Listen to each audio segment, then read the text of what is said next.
की हाल चाल भाइयों और उनके बहनों, उम्मीद है तुम सब बढ़िया होते होगे।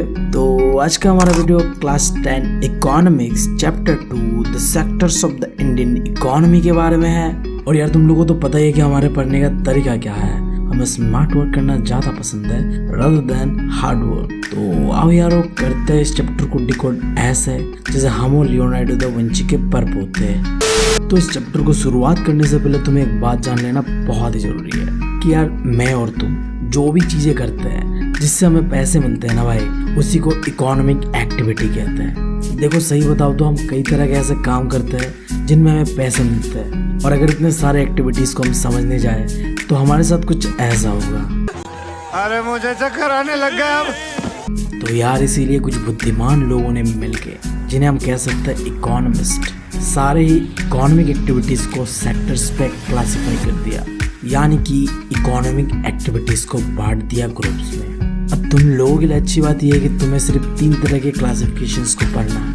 पहला क्लासिफिकेशन में हम देखेंगे कि इकोनॉमिक एक्टिविटी का नेचर क्या है, जिसके अंदर यार प्राइमरी, सेकेंडरी और टर्सरी सेक्टर्स है। और दूसरा क्लासिफिकेशन में हम देखेंगे एम्प्लॉयमेंट का कंडीशन कैसा है वहाँ, यहाँ यार ऑर्गेनाइज एंड अनऑर्गेनाइज सेक्टर्स को देखना है। और आखिरी क्लासिफिकेशन जहाँ हम इकोनॉमिक एक्टिविटी का ओनरशिप को देखेंगे, जहाँ यार हमें प्राइवेट और पब्लिक सेक्टर्स के बारे में देखना है। तो यार बिना किसी देरी और बकचोदी के करते हैं वीडियो को स्टार्ट। तो करते हैं शुरुआत सबसे पहले क्लासिफिकेशन से, जहाँ पढ़ेंगे यार प्राइमरी सेक्टर के बारे में। तो प्राइमरी सेक्टर जिसे हम एग्रीकल्चर एंड रिलेटेड सेक्टर भी कहते हैं। अब इसके अंदर हम कुछ भी प्रोड्यूस करते हैं नेचुरली, वो सारी चीज़ें प्राइमरी सेक्टर के अंदर में आता है। और मैं अगर एग्जाम्पल का बात करूँ, एग्रीकल्चर, फिशिंग, डेयरी, फॉरेस्ट्री और कई सारे भाई। उसके बाद दूसरा सेक्टर सेकेंडरी, जिसे यार हम जानते हैं इंडस्ट्रियल सेक्टर के नाम से। अब इसके अंदर हम नेचुरल चीज़ों को मैन्युफैक्चर करके एक नया लुक देते हैं। अब जैसे यार देखो शुगर कैन है, यानी कि गन्ना यार, जिसे हम मैन्युफैक्चर करके शुगर बनाते हैं। बात समझ गए।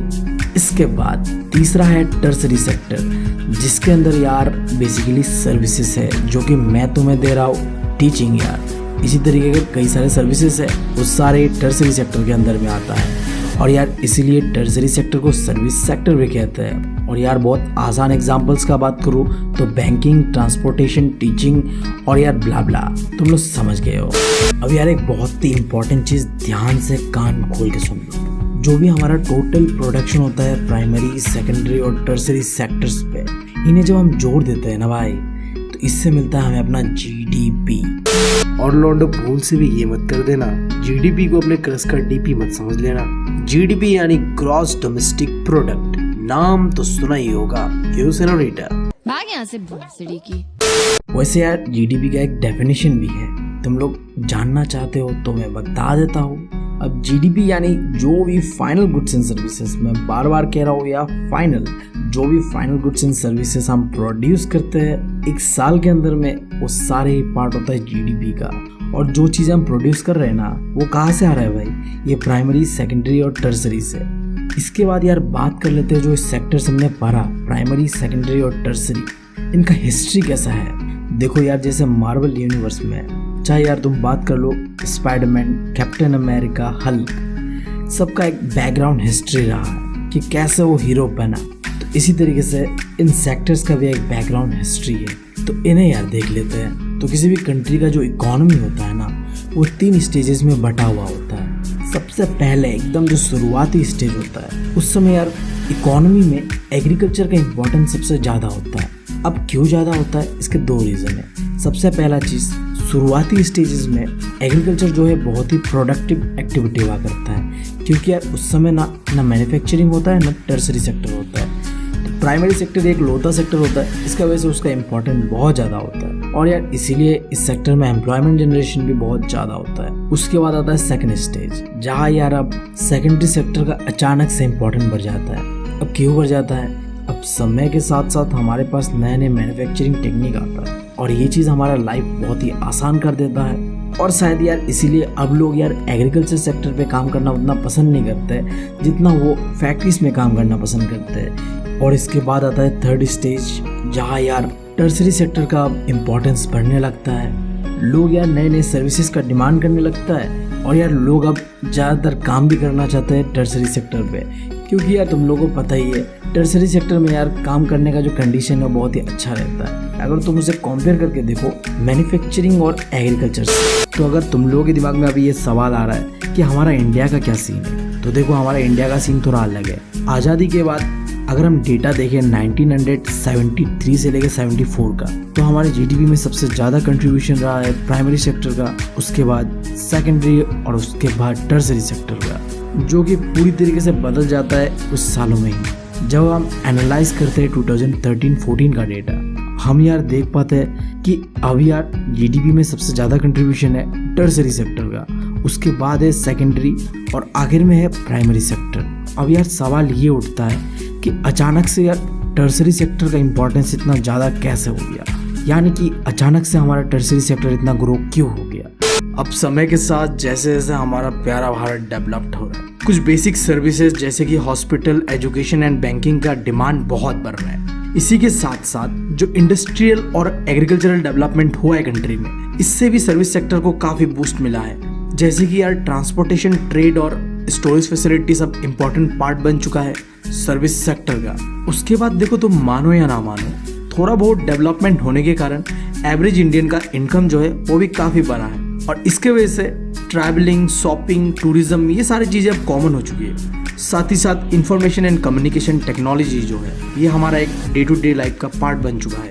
अब प्लीज़ मत पूछना मुझे ये क्या चीज़ होता है। ये जो इंटरनेट है जिससे मैं तुमसे बात कर रहा हूँ या तुम मेरी बातें सुन पा रहे हो, ये सब किसकी वजह से हो पा रहा है भाई? ये इंफॉर्मेशन एंड कम्युनिकेशन टेक्नोलॉजी की वजह से हो पा रहा है। और आखिरी पॉइंट देखो, इस समय जीडीपी में अगर सबसे ज़्यादा कंट्रीब्यूशन किसी सेक्टर का है वो है टर्सरी सेक्टर। अब यार इतना सुनने के बाद तुम लोगों के दिमाग में चल तो यही रहा होगा कि अगर जीडीपी में टर्सरी सेक्टर का कंट्रीब्यूशन सबसे ज़्यादा है तो ज़्यादातर इंडियंस टर्सरी सेक्टर पे काम कर रहे होंगे, बट ऐसा नहीं है भाई, ये बिल्कुल ही गलत बात है। इंडिया में ना 50% से भी ज़्यादा जो वर्किंग पॉपुलेशन है वो काम करता है प्राइमरी सेक्टर यानी कि एग्रीकल्चर पे, जबकि अगर तुम कंट्रीब्यूशन देखो जीडीपी पे एग्रीकल्चर का तो ये लगभग 20% से भी कम है। और वहीं पे जीडीपी पे टर्सरी और सेकेंडरी सेक्टर मिलके 3/4 का कंट्रीब्यूशन दे रहे हैं। मतलब यार आधा से भी ज्यादा कंट्रीब्यूशन टर्सरी और सेकेंडरी सेक्टर कंबाइनली दे रहा है, जिसके वजह से हमारा देश फेस कर रहा है एक प्रॉब्लम जिसका नाम है डिस्गाइज अनएम्प्लॉयमेंट। अभी है क्या? देखो एकदम आसान भाषा में बोलूँ तो तुमको जितना लोग चाहिए अपने काम करने के लिए, जब तुम उससे भी ज्यादा लोगों को काम में लगा रहे हो, इसका मतलब है वो डिस्गाइज अनएम्प्लॉयड है। मतलब जरूरत है 10 लोगों का और तुमने 30-40 लगा के रखा हुआ है। तो ऐसा ही कुछ है हमारे इंडिया में। एग्रीकल्चर में जरूरत है मान लो कि 10 का, फिर भी हमने 1000-2000 लगा के रखा हुआ है। कुछ ऐसा ही है भाई, और यही सबसे बड़ा प्रॉब्लम है हमारा। अब सवाल ये उठता है कि लोग यार प्राइमरी सेक्टर में क्यों इतना इंगेज है? ऐसा क्या खास है प्राइमरी सेक्टर में, मतलब जो कि लोग वहाँ भागे ही जा रहे, मतलब कुछ तो बात होता होगा यार।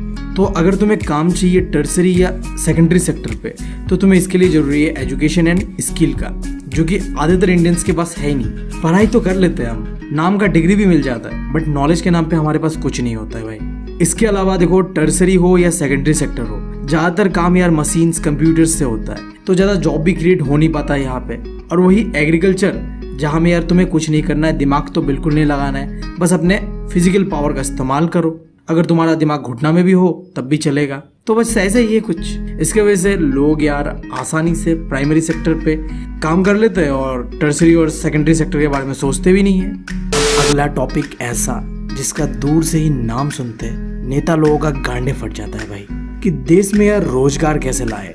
सारे नेताओं को तो छोड़ ही दो, जो हमारे मोदी जी है, जिन्हें तुम कोई भी सवाल पूछ दो जवाब हाजिर रहता है। उनसे बस जाके इतना पूछो कि मोदी जी यार आपको जितना वोट चाहिए हम देंगे, आपको जितना इलेक्शन जितवाना है हम जितवाएंगे, हमारे कंधे पे है आपका पूरा मतलब कैंपेन। आपको बस 2 चीज़ करना है। आप तो इतना डेवलपमेंट करते हैं देश का यार, जितने भी लौंडे हैं ना उन्हें एक गर्लफ्रेंड और रोजगार यानी कि एम्प्लॉयमेंट दे दीजिए। मतलब भाई साहब बात सुन के ना ऐसे इग्नोर करेगा तुम्हें, ऐसे जैसे यार तुम्हारा क्रश तुम्हें इग्नोर करता है। इसकी हुई है भी घनघोर बेइज्जती। समझ रहे हो बात? क्योंकि कुछ चीज़ें यार किसी के हाथ में नहीं होती। ये ऐसा प्रॉब्लम है, अगर जिसे तुम्हें कंट्रोल करना है तो तुम्हें सबसे पहले पॉपुलेशन कंट्रोल करना पड़ेगा, जो कि इंडियंस करेंगे नहीं। तो भाई ये प्रॉब्लम जो है हमेशा ही रहेगा। बट कुछ ऐसा तरीका है जिससे तुम इस प्रॉब्लम को सॉर्ट आउट कर सकते हो यार। वो क्या क्या है देख लेते हैं।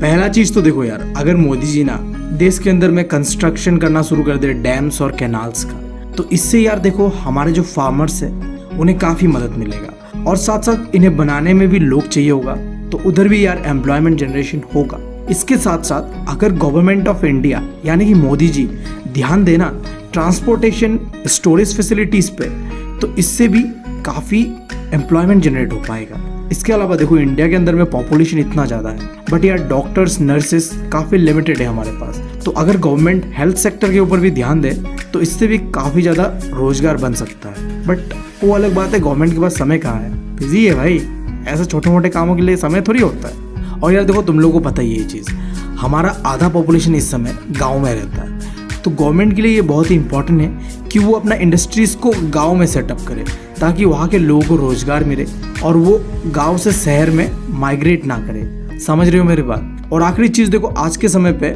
टूरिज्म बहुत ही ट्रेंड पे चल रहा है, तो गवर्नमेंट अगर टूरिज्म को प्रमोट करे तो इससे भी यार अच्छा खासा एम्प्लॉयमेंट जनरेशन हो सकता है। अब यार देखो मैंने जो 5 पॉइंट तुम लोगों को बताया, इससे यार एम्प्लॉयमेंट जनरेशन में थोड़ा समय लगता है, और देश में यार इतना बेरोजगारी है, तो जरूरी ये है कि गवर्नमेंट तुरंत कुछ करे। यही सोच के साथ 2005 को गवर्नमेंट ऑफ इंडिया ने एक प्रोग्राम लॉन्च किया जिसका नाम रखा मनरेगा या नरेगा, दोनों ही कह सकते हो तुम, जिसके अंदर में गवर्नमेंट ने सीधा सीधा कहा कि देखो हर एक इंडिविजुअल को काम करने का हक है, यानी कि राइट टू वर्क हर एक सिटीजन के पास होना चाहिए। काम नहीं करेगा तो खाएगा कैसे, अपने फैमिली को कैसे चलाएगा, अपने देश को कैसे चलाएगा। सही बात है, बहुत अच्छा गवर्नमेंट। तो इस प्रोग्राम को लॉन्च किया गया 625 डिस्ट्रिक्ट्स पे, जिसके अंदर गवर्नमेंट ये प्रॉमिस कर रहा था कि 100 दिनों का रोजगार तो हम आपको देंगे ही देंगे, और मान लो अगर 15 दिन के अंदर में गवर्नमेंट काम नहीं दे पाया तो गवर्नमेंट उन्हें देगा अनएम्प्लॉयमेंट अलाउंस, यानी कि काम करो या ना करो पैसे तुम्हें मिलेंगे ही मिलेंगे 100 दिनों का। समझ गए बात। तो ऐसा कुछ सीन था नरेगा में, एमसीक्यू बन सकता है इससे, तो ध्यान देना थोड़ा उसके ऊपर। इसके बाद देखो यार दूसरा क्लासिफिकेशन, जहां अब हमें पढ़ना है ऑर्गेनाइज और अनऑर्गेनाइज सेक्टर के बारे में। तो देखो ऑर्गेनाइज सेक्टर को पूरी तरीके से गवर्नमेंट कंट्रोल करता है, और वहीं पे अनऑर्गेनाइज सेक्टर गवर्नमेंट के कंट्रोल पे नहीं है। तुम लोग सोच रहे हो कि गवर्नमेंट कैसे कंट्रोल करता है, तो गवर्नमेंट लाइसेंस प्रोवाइड करता है। जिस भी काम पे गवर्नमेंट का लाइसेंस का जरूरी पड़ता है हमें, वो ऑर्गेनाइज सेक्टर का पार्ट होता है, और जिसमें लाइसेंस का जरूरी नहीं होता है वो अनऑर्गेनाइज सेक्टर का पार्ट होता है। तो इसीलिए जो ऑर्गेनाइज सेक्टर है इसके अंदर रूल्स एंड रेगुलेशन होता है, जैसे कि factory act, minimum wage act, ऐसे ही बहुत सारी चीज़ें। बट ऐसा कुछ अनऑर्गेनाइज सेक्टर पे नहीं होता है। और तुम्हें तो पता ही है ऑर्गेनाइज सेक्टर पे काम करोगी तो जॉब सिक्योरिटी नाम का भी चीज़ होता है। इसीलिए यार हमारे जो इंडियन पेरेंट्स है अक्सर हमें कहते रहते हैं यार गवर्नमेंट जॉब कर लो, यार गवर्नमेंट जॉब कर लो। उन्हें तो लगता है कि दुनिया में अगर कोई जॉब है वो है गवर्नमेंट जॉब। खैर उसे छोड़ते अभी। और वही अनऑर्गेनाइज सेक्टर पे जॉब सिक्योरिटी नहीं होता है, जो काम करने का समय है वो भी कोई फिक्स नहीं होता है। और अगर मैं एग्जाम्पल का बात करूँ तो देखो बैंकिंग है, स्कूल है, ये ऑर्गेनाइज सेक्टर का पार्ट है। और अनऑर्गेनाइज सेक्टर बोलूँ तो फार्मिंग, जो शॉपकीपर्स लोग होते हैं, इसके साथ साथ जो कंस्ट्रक्शन वर्कर्स है, या फिर जो छोटे मोटे दुकानदार हैं, ये सब अनऑर्गेनाइज सेक्टर का पार्ट है। तो यार देखो एक बात तो क्लियर है, जब हम अनऑर्गेनाइज सेक्टर को देखते हैं तो यहाँ में वर्कर के साथ काफ़ी डिस्क्रिमिनेशन होता है। तो अब सवाल ये उठता है कि एज ए गवर्नमेंट हम जो डिस्क्रिमिनेशन होता है वर्कर के साथ, इसे कम कैसे कर सकते हैं। तो देखो अगर मैं एरिया वाइज बात करूँ तो हमारे रूरल एरियाज में लगभग 80% से भी जो ज़्यादा फार्मर्स है वो स्मॉल या मार्जिनल फार्मर्स है, माने छोटे मोटे फार्मर्स है। तो अगर गवर्नमेंट उन्हें सपोर्ट प्रोवाइड करे, जैसे कि यार टाइमली सीड्स को डिलीवर करे, कुछ एग्रीकल्चरल इनपुट प्रोवाइड करे, सस्ते क्रेडिट्स और स्टोरेज फैसिलिटीज दे, तो इससे यार उनको काफ़ी मदद मिल सकता है। और अगर मैं बात करूँ अर्बन एरियाज का, मतलब शहरों में, तो देखो शहरों में ना सबसे ज़्यादा प्रॉब्लम किसी को होता है तो वो है कैजुअल वर्कर्स को। ये लोग यार ऐसे वर्कर होते हैं जिनका कोई जॉब फिक्स नहीं होता है, दिन का काम करते हैं, मान लो कि आज काम मिला है कल नहीं भी मिल सकता है। तो इनके साथ भयंकर डिस्क्रिमिनेशन होता है और गवर्नमेंट को कुछ स्टेप्स लेना चाहिए जिससे कि इनका यार कंडीशन इंप्रूव हो। और आखिरी यार देखो सोशल डिस्क्रिमिनेशन होता है SC ST और जो बैकवर्ड कम्युनिटीज है उनके साथ। देखो जब हम बात करते हैं गवर्नमेंट जॉब का तो उधर तो उन्हें रिजर्वेशन मिलता है, बट जब हम अनऑर्गेनाइज सेक्टर को देखते हैं तो वहाँ ऐसा कुछ फैसिलिटी मिलता नहीं है, उनके साथ भयंकर डिस्क्रिमिनेशन होता है। और ये फैक्ट है भाई। गवर्नमेंट को कुछ करना चाहिए यार इसके खिलाफ भी, जिससे कि इन्हें भी थोड़ा फायदा मिले, बस यही है। इसके बाद तीसरा क्लासिफिकेशन, जहाँ यार प्राइवेट और पब्लिक सेक्टर के बारे में जान लेते हैं थोड़ा बहुत। तुम्हें पता ही है पब्लिक सेक्टर जो गवर्नमेंट कंट्रोल करता है और प्राइवेट सेक्टर में कोई इंडिविजुअल या ग्रुप कंट्रोल करता होगा। और देखो दूसरा चीज़, पब्लिक सेक्टर पे जो भी काम होता है वो प्रॉफिट मोटिव से नहीं होता है, वो लोगों के लिए काम करता है, सोशल वेलफेयर के लिए काम करता है। और इसका बिल्कुल ही अपोजिट प्राइवेट सेक्टर पे जो भी काम करता है वो प्रॉफिट मोटिव से होता है, लोगों के बारे में सोच के काम नहीं किया जाता है, अपना प्रॉफिट देखा जाता है बस। तो अगर एग्जाम्पल का बात करूँ पब्लिक सेक्टर का, तो railway, government schools, hospitals, post offices, ये सब एग्जाम्पल्स है। और अगर प्राइवेट सेक्टर का एग्जाम्पल का बात करूँ तो टाटा, रिलायंस, पतंजलि और बहुत ज़्यादा भाई, पता ही है तुम लोगों को प्राइवेट सेक्टर का। तो अब देखो इस चैप्टर का आखिरी टॉपिक बहुत ही इंपॉर्टेंट, थोड़ा ध्यान देना। क्या तुम लोगों को पता है हमारे इंडिया जैसे कंट्री पे पब्लिक सेक्टर का इंपॉर्टेंट बहुत ज़्यादा है। हमारा कंट्री अभी डेवलपिंग स्टेज पे है, तो बहुत ज़रूरी है कि गवर्नमेंट गरीबों को सपोर्ट करे। और गवर्नमेंट कैसे गरीबों को सपोर्ट कर सकता है? इस पब्लिक सेक्टर के द्वारा। अब देखो कैसे, देखो कुछ ऐसे सर्विसेज होता है जैसे कि रेलवे, हेल्थ, एजुकेशन, इनमें यार बहुत ही ज़्यादा खर्चा चाहिए होता है, और ये खर्चा सिर्फ और सिर्फ पब्लिक सेक्टर ही कर सकता है। और अगर चलो मान भी लिया कि प्राइवेट सेक्टर ने खर्चा किया, तो वो कोई सस्ते में नहीं मिलेगा तुम्हें। जैसे कि यार देखो प्राइवेट स्कूल्स है, तुम्हें पता है 2 लाख 3 लाख तक चला जाता है फी, बट गवर्नमेंट स्कूल में चले जाओ वहाँ यार बहुत ही चीप है। तो इसीलिए कहा जाता है कि जो पब्लिक सेक्टर है वो गरीबों के लिए काम करता है, यानी कि weaker section of the society के लिए काम करता है। और वहीं पे जो प्राइवेट सेक्टर होता है वो प्रॉफिट मोटिव यानी कि अपने फायदे के लिए काम करता है। तो बात कुछ ऐसा ही है भाई, और कुछ कहने के लिए है नहीं। तो आई गेस चैप्टर मैंने ख़त्म कर दिया है। कोई भी डाउट रहता तो कमेंट सेक्शन में पूछ लेना। तो यार ठीक है, ख़त्म करते हैं अपना कार्यक्रम, मिलते हैं कोई नया टॉपिक के साथ। Thank you, love you all.